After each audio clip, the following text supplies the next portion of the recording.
Welcome, Daniel Nation, to our monthly podcast, The Daniel Report. I am glad to see everybody back on the show tonight. And tonight, I've got an awesome guest for you, my good friend, Steve Toth from House District 15, and also running for Congressional District 2 for the U.S. House of Representatives. Steve, it is great to have you on the show tonight. Welcome. What a blessing to be with you, buddy. Yeah, good to see you again. So Steve and I met at the Capitol back during the 88th session, and he was putting on some Tuesday night events in the Capitol for prayer. Steve, tell us about what you were doing with those Tuesday night prayer meetings. Yeah, so in the 83rd legislative session, special session, we went into that special session with a supermajority in the House, supermajority in the Senate, and we were like, we're going to roll the Democrats and pass this pro-life legislation, and there is nothing that they can do about it. And you know what, Brandon, we got trounced. What we tried to do in the flesh, God showed us really, really quickly we could not get done unless He was involved in it. And something happened in July of 2013. The church showed up in July, and the presence of God was felt really throughout the entire chamber, legislative chamber, and we got it done. And what went from in June, where you literally had Democrats that were taking dolls that looked like fetuses and putting blood all over them and slamming them into the wall and literally walking throughout the chambers chanting "Hail Satan, Hail Satan," transformed into July when you had hymns of praise and singing and praying throughout the Capitol. It was a completely different atmosphere. And so I just really felt like God got that done. God made it happen. God made a way when His people turn to Him and call on Him. He just shows. He just shows up in a dramatic fashion. And so I decided to put a team together and to do that starting in, I think it was the 87th, or yeah, it was the 88th session. We started talking about it in the 87th, but got it done in the 88th. And we started a worship night in the Capitol on Tuesday nights. We didn't want to compete with Wednesday night midweek services of other churches. We wanted those people to come into the Capitol and just seek the Lord. And it wasn't meant to be an intense teaching time. It was meant to be a worship time where we called in the name of the Lord and worshiped Him in our state capitol. And cool thing is that 7 other states now have adopted it. Wow, that's incredible. I remember that's when I met you, was coming down in the 88th session. Yeah. I was a speaker in April at that Tuesday night event. We brought a busload of people from our church, and other churches came from Texarkana. And there's about 200 people in the room that night. And we were praying for Dr. Oliverson's SB 14 banned pediatric gender modification bill. And I just knew that night after we worshiped and prayed, I felt something shift in the legislature with that bill. Oh, yeah. And you know what's crazy is that the bill had died 3 times prior to that night. And we were talking about some serious war on the House floor if it didn't move. And everything changed from that point on for SB 14, and it ended up passing. What didn't happen, though, that session was we didn't pass any legislation to stop the social transitioning of children. So I'm thankful that we passed SB 14, which banned the chemical and surgical mutilation of children, genital mutilation of children. But because we didn't pass the social transitioning, what was able to happen is doctors would say, well, we can't label a child as trans and give them Lupron, which blocks the puberty transition of a child. So now what we're going to do is we're going to say this little girl has precocious puberty. And therefore, because she has precocious puberty, we have to put her on Lupron, and then, which is a misdiagnosis. It's not true. It's fraud. And then what they'll do is they'll get that kid sent cross-sex hormones from another state. And Texas Children's was doing this, by the way. Wow. Fraudulently was doing this. And a whistleblower came forward and admitted that they were doing it. And we caught him red-handed. Both a doctor and a nurse reported that they were doing it. And so this session, brother, we wanted to get that bill passed, but unfortunately, Dustin Burrows allowed Ken King, terrible person, to chair the State Affairs Committee, and Ken killed it. But we prayed. We committed it to prayer, man. It was just God. We committed it to prayer, and while the bill did not move, we took the bill and turned it into an amendment, and we watched Senate Bill 12 as it moved through the process, and it was moving through the process in a perfect way that God enabled it. You know, amendments at the federal level, you can do an amendment on elephants, or I'm sorry, you can do a bill on elephants, but if you've got an amendment on ice cream, you can put the two together, right? Right. They don't. One does not have to be germane to the other. Right. In the Texas House, according to our Constitution, if you're doing a bill on ice cream and you want to put an amendment on it on flavors of ice cream, that wouldn't be germane. It has to be the composition of how the ice cream is made. Oh my So God. it's very complex, right? So if the bill heading is composition of ice cream and you want to do an amendment on the flavor of ice cream, that wouldn't be germane. It has to be the composition of how the ice cream is made. Oh my God. And so it's very difficult to amend legislation in the Texas House. Well, we took my bill and we fit it into Senate Bill 12. And buddy, this is so cool. We had prior amendments and they didn't fit, they didn't work. And this was our last attempt. And Nate Schastline, Tony Tinderholt, and I pulled aside and we prayed, God, put a spirit of confusion into the hearts and minds of the Democrats. And it was 11:30 at night. It was the last night to get this bill done. No other state in the nation has done this. No other state in the nation has passed legislation protecting children from social transitioning in our public schools.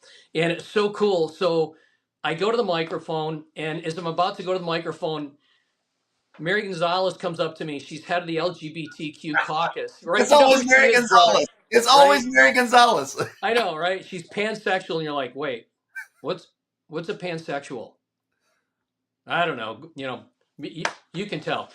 You can explain it. But anyways, she comes up to me and she goes, "It's late. I'm tired. I don't know what your amendment does, but can you get it done in 30 seconds?" And I said, "I'll get it done in 15 seconds." So I go to the front mic, just as two LGBTQ women, Democrats, are looking at my amendment, and they're running towards the back mic. And I said, "Mr. Speaker, members, I lay out this amendment. It bans the social transitioning of children in our public schools. Move adoption." And the gavel comes down, and that quickly, that bill became law. Wow. That's incredible. That's a miracle. It was miraculous the way it happened. And the crazy thing is that was only 11:30 at night. We've fought on the House floor till 2:30, 3 o'clock in the morning some nights. And God just provided miraculously in just an abundant way for us that night for that to become law. And you're like, oh, prayer doesn't matter. Yeah, it sure does. It really does make a difference. Yeah, it makes all the difference, man. That is awesome. Thanks for sharing that story with us. So let's talk about the Democrats. You had two special sessions called by the governor. Tell us what happened in the first special session for congressional redistricting. Nothing. And why did I'm sorry I got so technical with you on that, but can you expound on that, Steve? yeah, they didn't show up. They didn't show up. And you know why they didn't show up? Because they don't fear us. And the reason why they don't fear us is because we never follow through. We threaten them. We talk about expulsions. We talk about punishing them, and they never get punished. Nothing ever happens. So let's talk about that for a second, because we had the Speaker of the House making threats, the Attorney General saying we're going to take them to court, we're going to vacate their seats, we're going to penalize them financially. In the end, what happened to those Democrats who walked out? Nothing. Zero. And I don't blame the Attorney General, because it's not in his purview to do something that's in the purview of the Texas House through the General Investigative Committee. It was in our purview, not Ken Paxton's purview. It was in our purview to convene the General Investigative Committee, to swear in witnesses. They have subpoena power and authority. They have firsthand knowledge of what's going on. No one is better suited to take on the discipline. And we are charged. We are charged in the Constitution of Texas to discipline members when they do this stuff. But unfortunately, the speaker refused to do it. And I'll tell you, I stood up in the Republican caucus and I said, guys, I'm just here to tell you, all this cheap talk is wearing thin with our constituents. All this garbage of lock her up and throw them out of the house and bar them from running again and take away their committee assignments and take away their chairmanships and their vice chairmanships. All this stuff is wearing thin because we never follow through on it.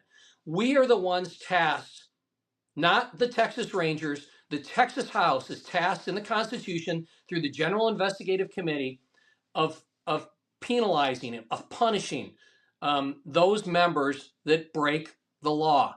And these people broke the law. We have the ability to subpoena records and documents. We could have found out what was clearly stated by Beto O'Rourke that his political action committee was providing airfare, it was providing hotels, it was providing meals. For all we know, Brandon, it was providing cash as well to pay for their penalties.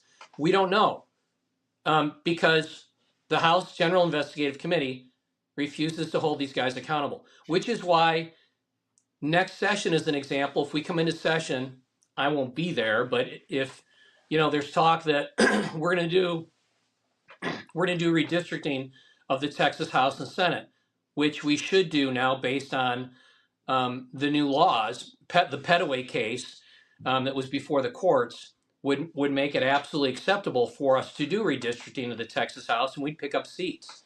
But you know what's going to happen when the Democrats leave? Nothing.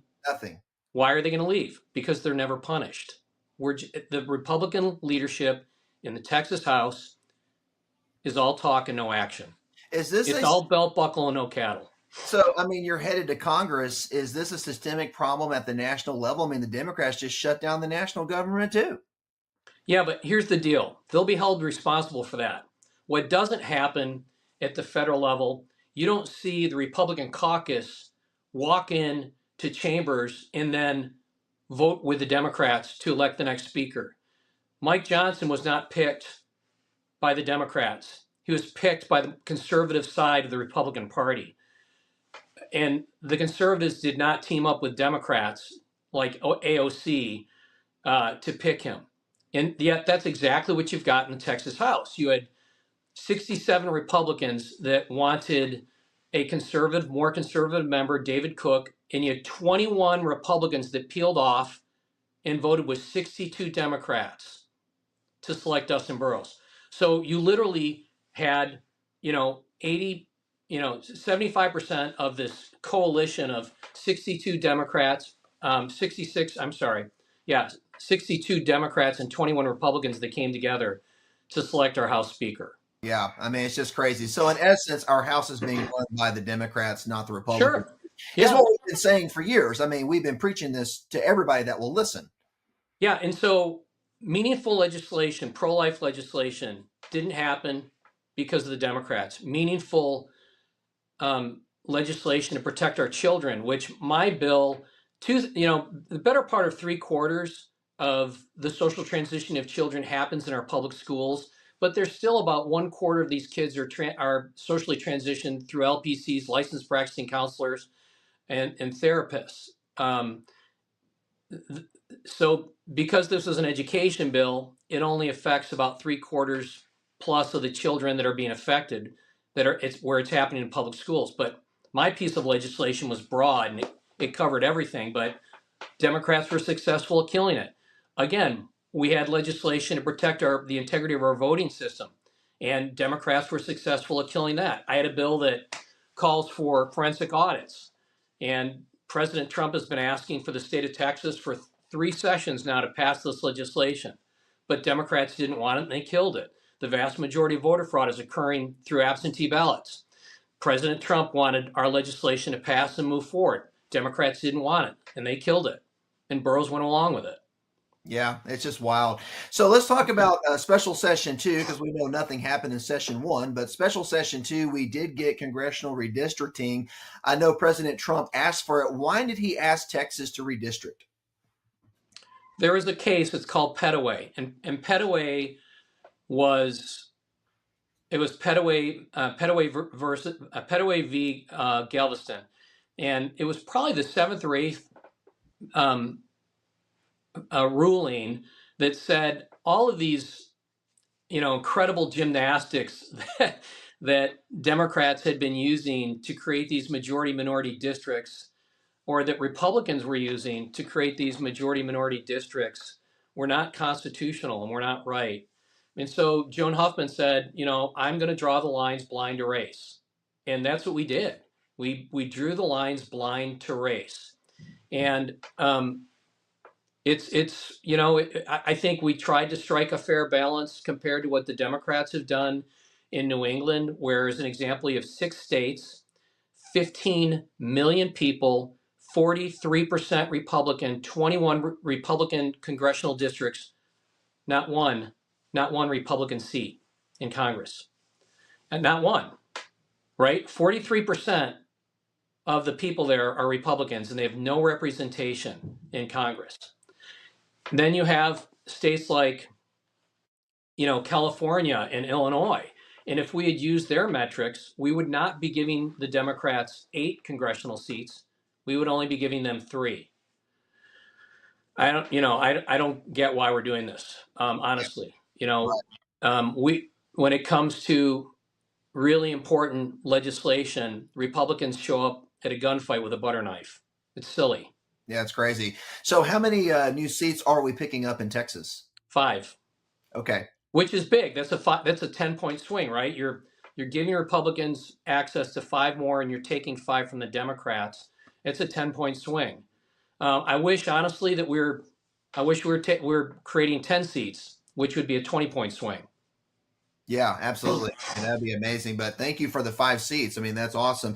So let's talk about some other things you passed in the second special session. One had to do with flood preparedness and disaster relief because of what happened, down in Texas. So what exactly, there was Senate Bill 2, Senate Bill 3, and Senate Bill 5. What did those bills do to help with like disaster preparedness in the future? So we had a bill during regular session, and forgive me, I don't know the bill number, but it was really kind of a silly bill. I voted against it in the Texas House, and what it did was it created a commission on flooding and flooding response. We don't need commissions. What we need are people that take action. It would have basically taken what we do at the state level, which has been pretty darn successful compared to what the federal government has done with FEMA, and it would have turned the state of Texas response into a FEMA, which has been an absolute disaster, right? It would have created a committee to decide how to grant money for radios and how to grant money for a alert system, which the silly thing is that Nim Kidd is probably one of the finest people in the United States when it comes to flood response, disaster response. And you know what? You don't need committees. You need someone that you can hold accountable, someone that's responsible and thoughtful, and just empower them to get it done. And if they can't get it done, remove them from their job. But NIM's the best in the United States at doing this. And I said, and along with the other conservatives, as well as the conservatives in the Senate. In fact, the bill went over to the Senate and died. It was a garbage bill. And we want to leave NIM Kidd the authority to and not blame other people for its failure to move. And it's the same thing with there was another piece of legislation during regular session that we've had terrible flooding in Harris County in the San Jacinto River Basin. And the problem is that the San Jacinto River Authority, which when it was created by the state of Texas, it was tasked with flood mitigation. That's its sole purpose, was flood mitigation. Well, over the years, it's made its primary purpose selling water to the city of Houston. And so when Harvey came along, as an example, they didn't want to pre-release the water because that water's money to them. That's all they care about. They don't care about the people downstream. And so they waited till Harvey parked itself over Lake Conroe, and it dumped millions of gallons of water into Lake Conroe, which then they opened up the floodgates and destroyed Kingwood in the river basin. I one of my best buddies has a business in Kingwood. He lost his business, he lost his family, and there's so many people whose lives were just not just their businesses, not just their homes, their lives were destroyed over it. And so this bill came along and it sought to create a separate government agency that was responsible for dredging the San Jacinto River Authority basin. It didn't give them any money to do it. It didn't give them any taxing ability to do it. It said that they could sell the sand when they dredged the river basin and that would pay for it, which it won't. It won't even come close to it. And the problem, Brandon, is it takes the responsibility off the back of the San Jacinto River Authority and puts it into the hands of some government entity, newly created entity that doesn't have the money, doesn't have the authority to do anything. The San Jacinto River Authority right here and now could step up and dredge that basin. They've got the money, they've got the taxing authority, they've got the ability to get it done, but they won't. And lives are going to continue to be destroyed because politicians want to pass feel-good legislation that does not get anything done, does not protect anybody. So we stepped up this session and special session, and we've allocated the money to get this stuff done. And I'm thankful because that's the role of government. The role of government is life, liberty, and property. That's the sole role of government. It's not to create film commissions for Hollywood. It's not to create these pots of money to try and find a cure to Alzheimer's. It's life, it's liberty, and property. Let's stick to our Absolutely. roles and really serve people. Thanks for giving us the update on the flood disaster relief. So let's talk about education reform. You guys got rid of the STAR test. What did you replace it with in the special session? It's going to be a series of tests, smaller tests that won't be. To put it in a nutshell, it's not going to create as much stress for the teachers or for parents or for children. They're going to be smaller tests that are going to measure basically, instead of an outcome, it's going to measure progress, that's what Florida moved to several years ago, and that's what we've needed to do for a while. Yeah, that's good. I mean, I've heard a lot of bad things about the STAR test, that we need to get rid of it. So thanks for making those reforms. I'm sure that they will probably make it less stressful for the teachers and the students for testing purposes, Yeah. So that's good stuff. Let's talk about a couple of social reforms that y'all did. You passed the bathroom access bill. What did that bill do? So Mays Middleton put together the best bill that he could possibly cobble together over in the Senate. And the problem over in the Senate, they have their unique challenges too, because they don't have a calendars committee like we do over in the House. You have to get 18 signatures in order to get your bill to the floor. Well, not everybody is a Mays Middleton and a Brandon Creighton over in the Senate. You've also got some less than conservative members over there that really didn't want Mays's bill to do anything. And so what the bill did was it created a civil fine. This is one of these Jonathan Mitchell bills that are freaking incredible because they can't be enjoined at the local, state, or federal level. They're bulletproof to the Democrat courts, and it creates a $5,000 fine for the first occurrence, $25,000 for subsequent occurrences. The problem is you're not going to get an attorney when when the penalty is only $5,000, right? To do anything, Brandon. And so it came over, and I amended it to $25,000 for the first occurrence, $125,000 for each subsequent occurrence. So when when Harris County decides they're going to bring the LGBTQ softball World Series, if they decide to create bathrooms that biological males can go into, an attorney can come together with any plaintiff from the Harris County area and say, and actually I think it's the state of Texas, and say, I want to bring a lawsuit against you. The very first day was 25,000. You've had it 3 additional days now, and which, it's 375,000 additional dollars of civil fines that or civil penalties that we can sue for. Wow. That was my amendment. Good amendment. That's pretty stiff. I think Yeah. that put some teeth into it too. That's Yeah. good. Awesome. Well, we couldn't have done it without Mays Middleton. Mays stepped up and got it done, and he was more than happy to take the amendment. So very Yeah. thankful. Great job on that. Let's talk about another social reform, abortion enforcement. You guys did something with lawsuits against those assisting with abortion pills. What was that bill about? So a number of babies have been saved um, since the elimination of Roe. We're thankful before the Lord that happened, but a significant number of babies are still losing their lives to misoprostine abortion pills that are being sent into the state of Texas. And we're going specifically at those that are sending it into the state of Texas. I'm not happy. Honestly, I think the bill needs to be stronger.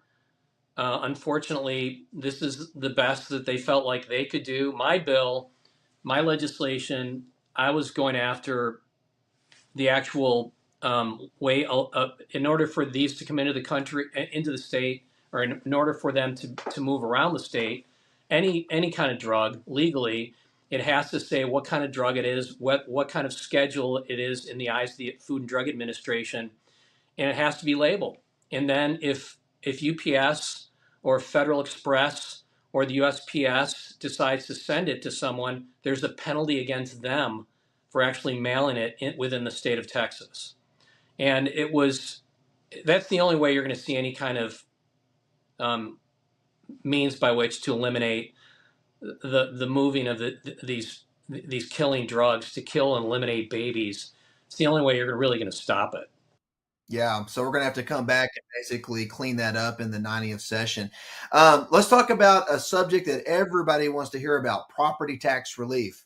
So you guys passed Senate Bill 10 in the second special session. They had something to do with the calculation of voter-approved tax rates and certain taxing authorities. Explain to me what we passed, and was it meaningful tax reform?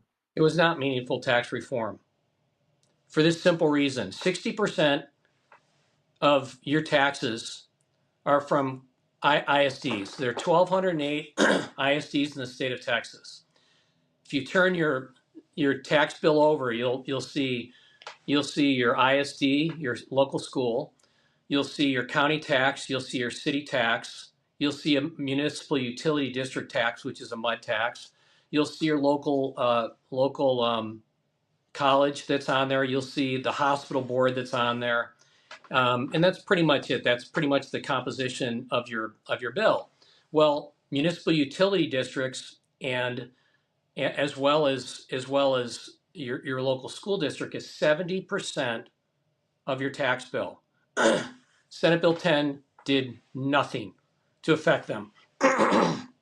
It was only the other local entities. But get this, Brandon, it's only on taxing entities with 70,000 or more people.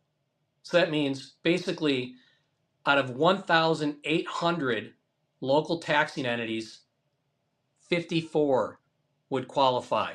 Oh, wow. And it would bring the cap down by 0.5%. That's it. And so the conservatives said, this is not meaningful. And of the 90%, 99% of the districts that are not affected by this, they're all Republican. These are all red counties, small red counties in the state of Texas. None of them were going to get any tax relief at all. So take the Woodlands. The Woodlands would have received relief, but people that live in Shenandoah, which is in my House district, people that live in Oak Ridge North, which is in my House district, people that live in Imperial Oaks, people on the other side, basically about half of my district would have gotten nothing, absolutely nothing out of this, no protection whatsoever. And even if they were included in it, again, it didn't affect 70% of their tax bill. The other 30% of their tax bill, 1/2 of 1%, and by the time your appraisal district jacks the value of your home up 15%. They get no relief at all. So if the Republicans were against this because it wasn't meaningful, then how did the bill pass with a Republican majority? It didn't pass. Okay. Okay. So it died over in the House. And here's what we asked, Brandon. Tell me if you feel like this is irresponsible on our part. We had 10 days left in special session. And myself and the conservatives went to the front mic and we said, we're against this committee report. We want members of the Texas House to go back to the Senate. We want them to negotiate a better bill that affects all Texans, not just 54 taxing entities, but all 1,850 taxing entities. Everyone should get tax relief, not just people that live in big blue counties and cities. Everyone should get help, not just the blue parts of Texas. All of us deserve help, right? We had 10 days left. All we asked was for them to go back and negotiate more with the Senate and to give us a better deal. But you know what? The Senate wanted to go home. Wow. They wanted to go home. And so they declared sine die, and then so too did the House. And everyone went home and said, well, we tried. No, you didn't try. You had 10 days left in the special session. You had 10 days where you could have sat down and worked through this and given all Texans a better deal. But you chose not to do it. Shame on them. So I take it that since we didn't get meaningful property tax relief, I doubt there's going to be a third special session to ban taxpayer-funded lobbying. Correct. Okay. So all the tax relief we're trying to get this year is just basically dead on arrival for the most part. It's dead on arrival. And, you know, the frustrating thing is that Governor Abbott made this the top priority, you know, and at the Harris County Lincoln Reagan dinner several months ago, he said, any taxpayer-funded lobbying should be the chief thing that we get done. And Republicans decided that they were going to look out. Republican leadership decided they're more interested in looking out for their lobbyists, their lobbyist friends, than they were their constituents. Shame on them. Yeah, that's just egregious. That should not happen. Let's shift gears here. Let's talk about your run for Congress. So you are running in Texas's 2nd congressional district against Dan Crenshaw. What's so bad about Dan Crenshaw?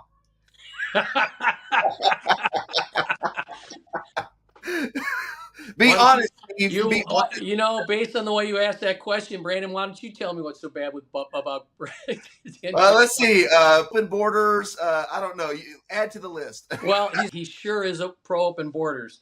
And so here's the thing that's really crazy is that in 2018, when CD2 became an open race, there were probably 6 or 7 people in it, and I only knew one, and that was the person that that the money was behind, that the establishment was behind, that the Uniparty was behind. And I knew who this guy was. Really nice guy, served in the Texas House, but squishy, just squishy, right? And I'm like, I don't want that. All of a sudden, this Navy SEAL appears out of nowhere with the eye patch. He's got a great story.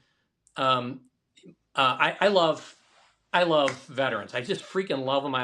I was chairman of the board for 12 years of Mighty Oaks. I feel a great sense of commitment, probably because I didn't serve. That makes me feel a great sense of obligation to the veteran community. But he told us everything that we wanted to hear. He told us everything that we wanted to hear. That he was going to upset the apple cart, that he was going to drain the swamp, that he's going to fight the Washington cartel. No sooner did he get there than he became part of the problem. I mean, he fooled us. He just flat out fooled us. And you know, when he came into the district a year and a half ago, 2 years ago, when Biden was pushing this bipartisan Senate border deal, which anytime you hear the words bipartisan and border deal, you should just run really fast. I mean, we've seen them over the years, right? All it does is open the borders up. We saw one of these like 5 or 6 years ago, 7 years ago, it was a bipartisan deal that was the same thing. It was let's open the border up. Come on in. Let's put a welcome mat out, south of the border and tell everybody to come into the United States. But anyways, this one would have allowed 5,000 people into the country a day, 1.825 million a day. And Trump And the America First Policy Institute, while he was out of office, saw this thing. They dug into it. They tore it apart and said, this is a garbage piece of legislation. No, we are not adding, 300,000 more border agents. We're adding people to just process illegals as they come into the country. They are given a court date. Do they show up in a year and a half, 2 years for their court date? No, they're just lost. They're lost into the fabric of the country. And we have to absorb them through Medicaid. We've got to absorb them through criminal justice. We've got to absorb them through our infrastructure, increased burden, and we have to accept them through our public education system. And it's breaking the frickin' bank. And so, anyways, at this town hall where he announced that he was getting behind this, I got really, I just said, this is ridiculous. You're allowing he said, Steve, you should be thankful for this bill because significantly more than that are coming into the country right now. I said, close the border. We closed the border back in 2013, back in 2012. You need to close the border. And he said, Texas can't close its border. We're like, yeah, we can. We just need you to stay out of the way. We can close our border. We just need your help, Dan. We need your advocacy in Washington, D.C. to help us, not fight us, but you're fighting us. It would have allowed 1.825 million people into the country a day. And he just couldn't understand why we didn't support this piece of junk bill. Meanwhile, he's advocating for billions of dollars to be sent to Ukraine for protection of their border. We have no idea where any of that money's gone. Trump has been far more responsible in the way he's doled out money to Ukraine in the form of weapons and weapons only. But anyways, the guy's just not been responsible. Yeah, I mean, as far as closing the border, I was just down in Starr County this year and I was watching the wall go up, in Starr County where they're building that deportation center. So I know that we can close the border. They're doing it right now. And number two, what I don't understand is why would a veteran like Dan Crenshaw be in favor of letting 5,000 illegals in the country a day? I thought he was like an American patriot. I don't understand that logic. What's the reasoning behind that? Dan thinks that there is virtue in getting together and working with Democrats. I think you could make an argument that there was virtue in working with Democrats 30 years ago when the only thing that we disagreed with Democrats on was the size of the social safety net. Republicans believed in workfare, Democrats believed in welfare. That was, I wouldn't look at you and say, well, you're less of a person, you're less of an American because you believe in welfare versus workfare. I believe in workfare. I believe that, you don't work, you don't eat. But we're not dealing with that. That Democrat Party doesn't exist anymore. That Democrat Party is long gone. This is the Democrat Party of AOC and socialism, and they look for the destruction of the current form of government that is America, and they're going to do that through destroying it by bringing millions of people into the country that don't speak our language, that don't value our form of governance and what we have. I had some friends from Canada, and they used to work for Molson, and it was when I had the northeast part of the United States and eastern Canada for Johnson and Johnson, and they nicknamed themselves the Molson twins because they used to work for Molson breweries. And one of them once said to me, Bill said to me, he said, the great thing about America is that you guys are a melting pot. Canada is a quilt. And the problem is, we've got two languages, French and English. I almost said Canadian because of the way they talk up there. It's pretty funny.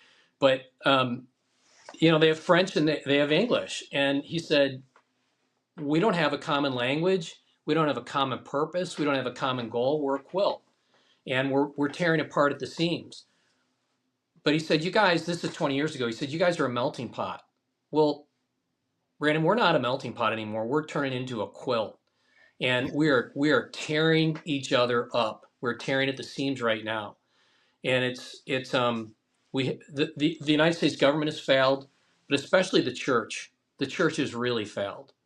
Yeah. I wasn't going to ask this question, but you just prompted me to ask you this.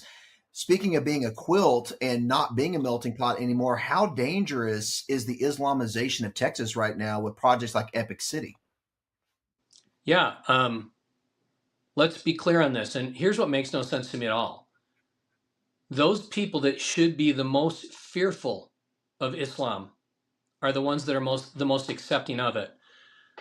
So you've got gay people that are pushing for Islam to come into Texas and the United States. Well, go over to Iran, go over to Pakistan, go over to Egypt, and you'll be thrown off of a building for your support and for your lifestyle. The worst you're going to get from me and any other Republican that loves the Lord is our prayers. We don't believe, we believe that homosexuality is a sin. But as Paul said, and such were some of you, but you came to the gospel of Jesus Christ and you now know his grace and his love. Yeah, the worst thing you're going to get from me is my prayers. Yeah. And yet you want to embrace Islam, which if they bring Sharia law to the United States and Texas, you're the ones that should be most fearful.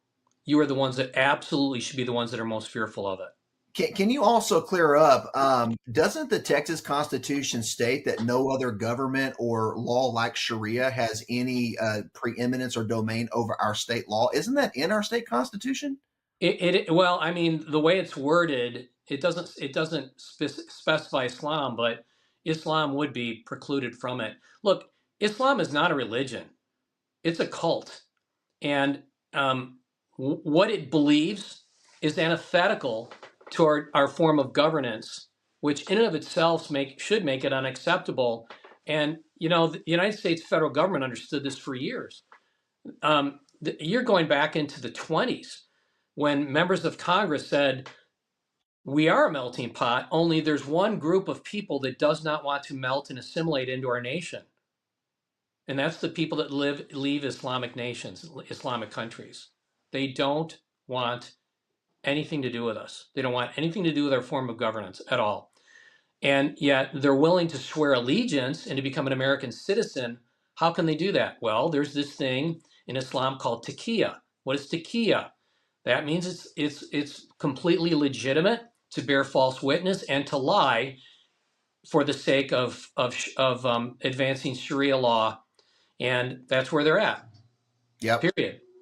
Yep. It's, the infidel either convert or die or pay the tax. Right. Pay the tax to them. So, and I agree. I've heard it said best that Islam is not a religion; it's a form of government. And it's not compatible with our Constitution. So I'm with you on that. So when you get to Congress, how will your priorities shift from state legislation to national legislation? Is there a big shift from what you do at the state level to what you'll be doing at the national level? Your role changes in this regard. It's funny because Dan Crenshaw has criticized me for not getting anything done when the reality is that he hasn't passed a single law in the 6 years that he's been in Congress. I, on the other hand, have passed some really significant legislation. My bill, House Bill 3979, banned critical race theory from being taught in Texas classrooms. It's not just kind of a good law; it's a great law because it's been emulated in 6 other states that have carried it in there. The bill also banned the ability of teachers to bring kids into the state house or any federal government. We call it action civics in the bill, where where a teacher's not allowed to send kids into the halls of Congress or a state legislature and advocate on behalf of Planned Parenthood, as an example. It's just one more way of inculcating kids. Again, have passed law that bans the social transition of children. I've passed laws that probably one of the biggest thing, 80% of the people in Texas prisons are functionally illiterate. 75% of them are dyslexic. And I passed sweeping legislation this year that's already been picked up in 3 other states that mandates that we identify kids up front that are dyslexic. It's not just a feel-good bill. This is a bill that's going to drain our prisons in the future. Because kids, what ends up happening is you can't read by your sophomore year in high school. Really, if you can't read by 3rd grade, 90% of those kids will never catch up. We've got to identify these children up front and give them services in order to make sure that they can succeed in school. Because if you're not going to if you can't read and you can't study by the time you're a sophomore in high school, you're going to end up dropping out. You're going to join a gang, and yeah, you're going to wind up in prison. And so yeah, it was really important legislation. But we've passed a lot of really good legislation over the years that are in line with Republican priorities. But Dan Crenshaw doesn't care about Not, them. yeah, not so much. So, where do you see Texas going in the next 5 to 10 years? We got one of the strongest economies in the world, strongest workforce, lots of companies moving here. How do we keep that momentum going forward? And what's your vision for Texas in the future? So the most important thing that Texas has to be about, two things. Number one is what we're doing in our schools and what we're doing with property taxes. Why? Well, 14 years ago, Texas was winning races with 20 and 24% margins. Today, we're only winning them with 7 and 8% margins. Why? Is it people moving into the state? No, 7 out of 10 of them are voting Republican. In fact, Brandon, get this, we're still a Republican state because of people that are moving into the state. Wow, Sadly, I didn't know that. we're losing our kids, and our education system. We send our kids into these public schools and just hope that the people there would be doing the right thing. While meanwhile, 7 out of 10 of them um, have been reading books on socialism and and Marxism in our teaching colleges. Uh, there's a book called Pedagogy of the Oppressed that 7 out of 10 people in teaching colleges read, and it's basically it teaches how to teach socialism to your children, to our children. And Pedagogy of the Oppressed it has become one of the foremost books in public education teaching colleges across the United States and Texas. And yet we're not doing anything to stop it. And thankfully, Brandon Creighton in the Senate and myself over in the House have been stepping up and doing that. And I want to carry that on at the federal level. Number one. Number two, when we came out of the economic downturn of 2009, we really came out of it in 2013 when literally 40% of the jobs in the United States were created by Texas. 80% of those jobs were created by small businesses like myself, where I've got a dozen employees. Brandon, if we want to keep that alive, if we want to keep that moving, we're going to have to address property taxes. We have not properly addressed property taxes for small businesses. We keep shifting the burden from homeowners to small business owners. That's going to catch up with us. We have among the second highest sales tax in the nation, and we now have the highest property taxes in the nation. We cannot continue down this road and hope that the Texas miracle will be sustained. We have got to address this. How do we address it? The Texas Public Policy Foundation came out with a paper 6 years ago by Dr. Vance Ginn, and it said that if Texas just maintains its spending level to population, adjusted for inflation, and then doesn't do any, cute little budgetary gimmicks like spending $300 million to bring Hollywood to Texas, right? That's not included in the budget. Well, it's part of the spending. Why is it included in the budget? Nor is, the billions of dollars that we're going to spend on Alzheimer's research. That's not in the budget. It should be in the budget. We're spending your tax dollars on it. It should be in the budget. If we just held everything to population adjusted for inflation, the budget would grow by about 3% a year. Meanwhile, revenue would grow at about 7% higher than that. So every year you hear about 15, 16, 18, $20 billion of budget surplus. 80% of that money, you take it and apply it towards buying down local property taxes while you keep local taxing entities to population adjusted for inflation. And if they would do that, within 10 years, you would have no maintenance and operation. This is what the Texas Public Policy Foundation says. This is what I say. TPPF, Vance Ginn, who you see on Fox News, Moneyline all the time, they have vetted this, that hold it to population adjusted for inflation. Within 10 years, you will not have any M&O. And then if you want to keep going, within 15 years, it will completely eliminate the property tax. If we want to get serious about keeping the Texas miracle alive, We've got to address outrageous property taxes in Texas. And at this point, no one's been stepping up to do that. Yeah, I couldn't agree more. And that's a great, great synopsis of how to fix the problem. Last question for you, Steve. I want to talk about Charlie Kirk's assassination and what it has meant to the country and how it is shaping the geopolitical landscape. You talked about the teaching professors and universities, teaching kids socialism. How has Charlie Kirk's life and death now impacted what young people believe in this generation? Do you think that we're going to see a revival among the youth, a shifting from socialism back to limited form of government, what we would call Republican viewpoint? What do you see happening right now in the country because of Charlie Kirk? I was 2.5 years old when President Kennedy was shot, but it wasn't for another 15 years that the Zapruder film came out, and it was grainy and it's kind of hard to really see and appreciate what happened to him. No one saw what happened with the shooting of Bobby Kennedy. No one saw what happened with the shooting of Martin Luther King. But through social media, we were standing right next to Charlie when that bullet ricocheted off of his bulletproof vest, hit him in the carotid artery, and we saw this blood gush out. It was violent. It was mind-numbing. It's something that I'll never be able to get out of my head. And I believe God, in his providence, wanted us to see just how evil these people are. This is not a Democrat thing. This is the pit of hell.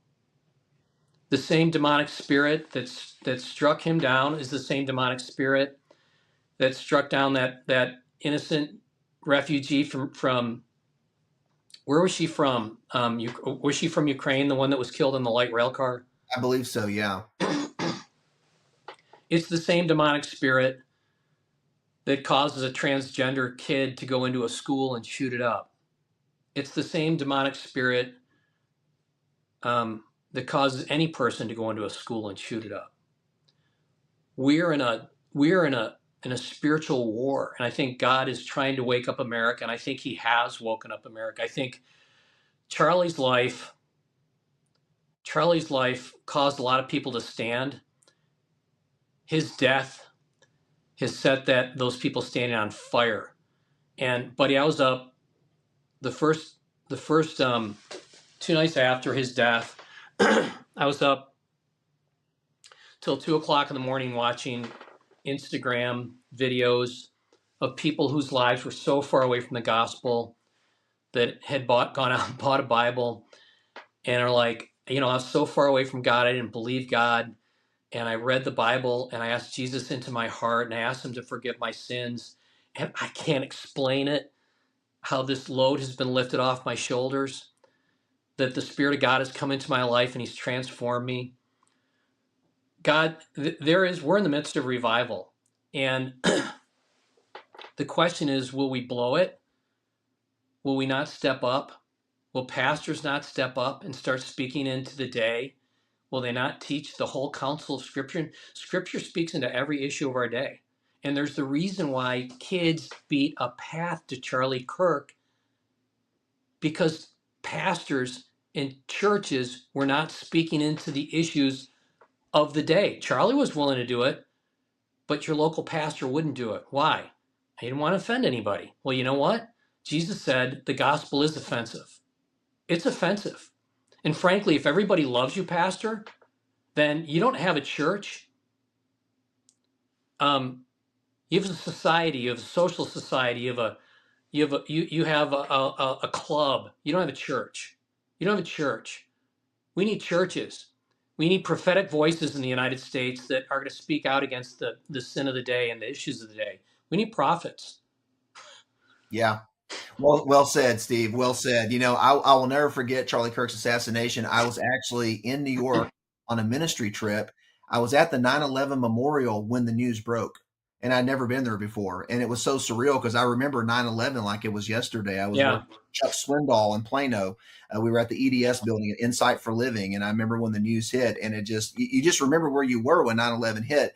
That same feeling hit me when Charlie Kirk was assassinated. And, I feel like it is prophetic that his organization was called Turning Point USA, because we've been at a turning point now for quite some time.